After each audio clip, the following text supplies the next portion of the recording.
Do you find scheduling a hassle, boring, and kind of think almost anyone could do it? Well, what I've learned is that scheduling is actually an art and a creative act. Stay tuned to learn more. Hi, Shannon Waller here, and welcome to Team Success. I want to talk about something that I think is a very underappreciated, underloved, misunderstood capability on a team, and that is scheduling. Now, if you're at all like me, this might have to do with how I'm personally put together. Scheduling for me is not fun. It is one of those activities at which I have very little patience, very little time, very little mental energy as measured by our fabulous Kolbe profile, Kolbe, if you're not familiar. It's not something that I personally enjoy doing, like at all. And nor am I very good at it at all, truth be told. In fact, I'm kind of actively bad at it. So when we're not good at things, this is kind of part of our unique ability conversation. When we're not good at things, we tend to minimize them. We tend to put them in the box, things we don't want to do. And it can mean that also we think that, oh, well, anyone could do that. It's just not any fun. It's boring. It's one of those discardable activities that we tend to give short shrift, if that makes sense. And here's what I have discovered, because I have had the absolute pleasure and gift of having people in my life who have a unique ability at scheduling. And what I've learned is that scheduling is, in fact, a creative act. When someone is really unique at scheduling, they look at your calendar, at my calendar, in a completely different way than I do. They have insight into it. They have depth. They have knowledge. They have ways of moving things around the chessboard. It's like playing three-dimensional chess. And I'm looking at it like a really basic checkers game. But in fact, it's like 3D chess, especially for someone who's really busy, a lot of different conflicting priorities, not enough time in the day. Scheduling is a thing. Who knew? And I've just really had the pleasure of working with two incredibly gifted schedulers who, it's really funny, when we had some automated software come in, which a number of our team members use, our membership advisors and our program advisors, they use Calendly. Like, people can click on your calendar and book themselves in. So I asked my brilliant strategic support partner at the time, Nicole, I'm like, do you want to do this? Would this make your job easier? And she said, absolutely not. And I was kind of a little taken aback. I was like, what? Why not? She goes, oh, no. I need to have complete dominion over your calendar.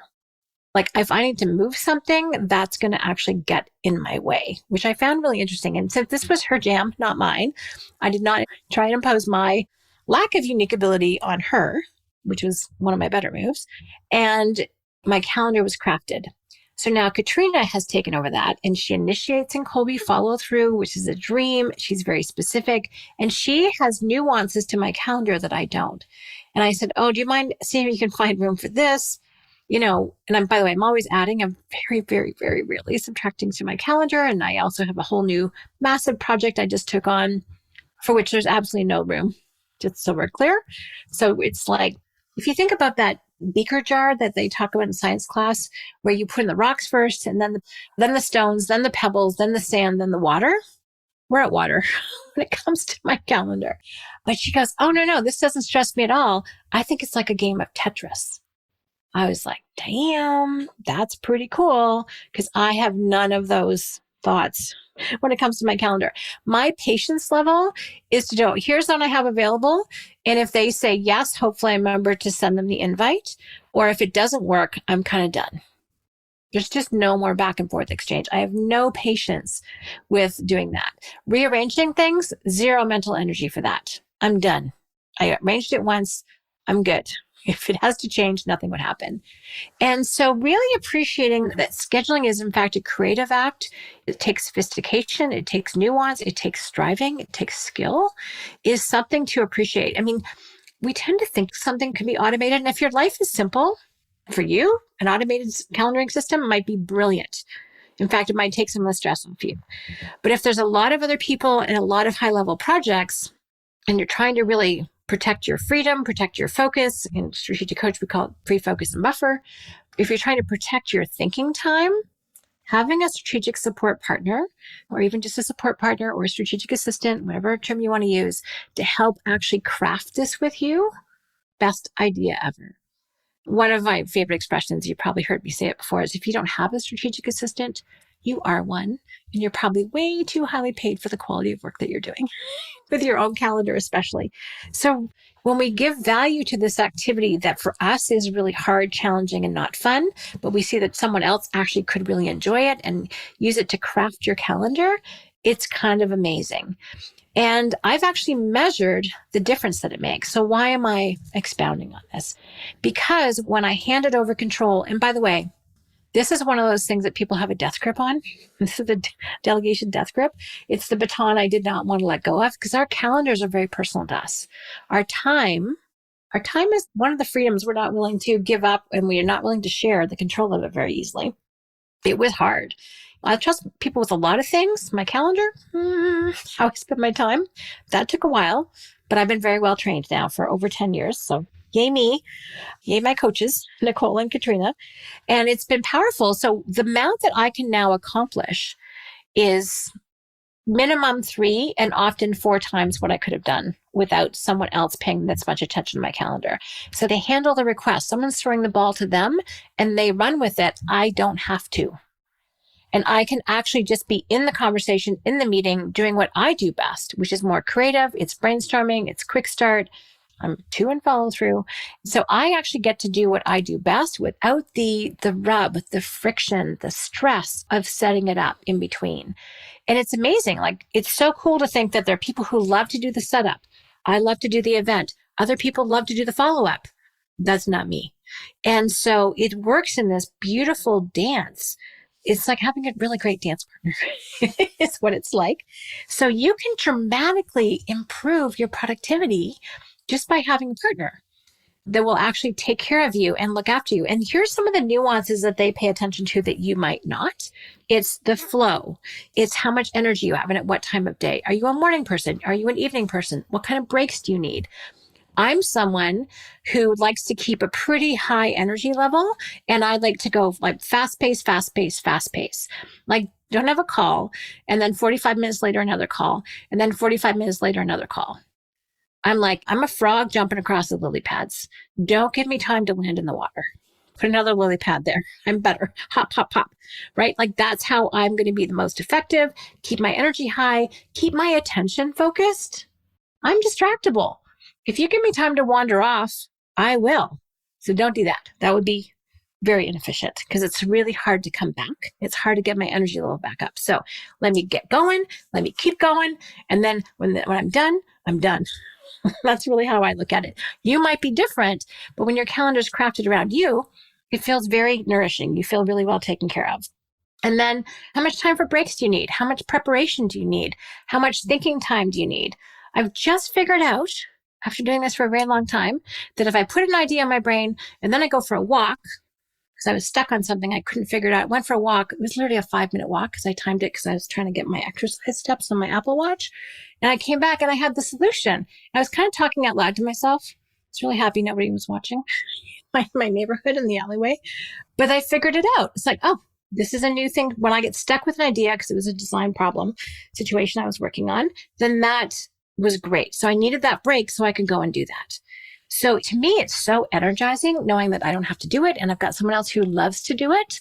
I don't think just because I don't love it that someone else doesn't. Truth is, she's brilliant at it. And it's fun. It's a game for her. It's not a game for me. It's painful.